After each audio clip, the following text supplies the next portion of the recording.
Rohini mother big boss హౌస్లోకి entry అయితే ఇచ్చారు.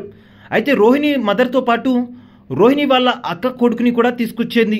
రోహిణికి వాళ్ళ అమ్మగారితో మంచి అటాచ్మెంట్ ఉంది అని చెప్పవచ్చు. వాళ్ళ అమ్మని చూస్తే రోహిణి చిన్న పిల్లలాగా మారుతుంది. కామెడీ చేసి అందరినీ నవ్వించే రోహిణి వాళ్ళ అమ్మని చూడగానే బిగ్ బాస్ హౌస్లో ఎమోషనల్ అయి కన్నీళ్లు పెట్టుకుంది. దీంతో రోహిణిని ఓదార్చిన వాళ్ళమ్మ ఆ తర్వాత మిగిలిన వారందరితో కూడా చాలా హ్యాపీగా మాట్లాడింది. ముఖ్యంగా టేస్టీ తేజతో అయితే మాట్లాడింది. నీకు మీ అమ్మ రాకపోయినా నేను వచ్చాను తేజ, నువ్వు అనుకున్న లక్ష్యం నెరవేరాలి. మీ అమ్మ బిగ్ బాస్ హౌస్లోకి వచ్చిందా రాలేదా అన్నది కాదు, నువ్వు అనుకున్న లక్ష్యాన్ని చేరావా లేదా అన్నదే ముఖ్యం. ఖచ్చితంగా ఏదో ఒకరోజు మీ అమ్మగారు బిగ్ బాస్ హౌస్లోకి వస్తారు, ఆ లక్ష్యం నెరవేరుతుందంటూ తేజను ఓదార్చే ప్రయత్నం అయితే చేస్తుంది రోహిణి వాళ్ళమ్మ. ఇక ఆ తర్వాత రోహిణితో కాసేపు వాళ్ళమ్మ సీక్రెట్గా అయితే మాట్లాడటం జరిగింది.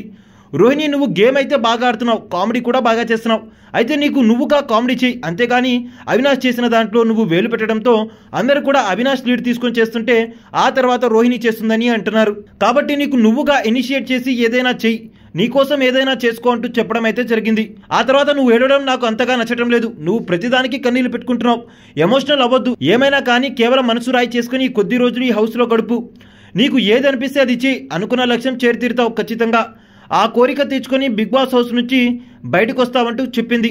ఇక ఆ తర్వాత రోహిణి మదర్ నిఖిల్ అలాగే అవినాష్ గౌతమ్ గురించి రోహిణికి పలు హింట్స్ అయితే ఇచ్చింది. నిఖిల్ గురించి నేను నీకు చెప్పాల్సిన పని లేదు, ఎందుకంటే నువ్వు ఎలాగో చూసే వచ్చావు కదా, మరి నిఖిల్ని మాత్రం నువ్వు టార్గెట్ చేసేటప్పుడు సరైన పాయింట్స్ టార్గెట్ చేయి, అంతే తప్ప పాయింట్లెస్గా నిఖిల్ని టార్గెట్ చేయొద్దు. మిగిలిన గ్రూప్ గేమ్ గురించి అయితే నువ్వు ఖచ్చితంగా మాట్లాడి వాళ్ళ గ్రూప్ గేమ్ని ఎలివేట్ అయ్యేలా చెయ్యి, అప్పుడు నీకు మంచి ఎలివేషన్ దొరుకుతుందంటూ చెప్పింది.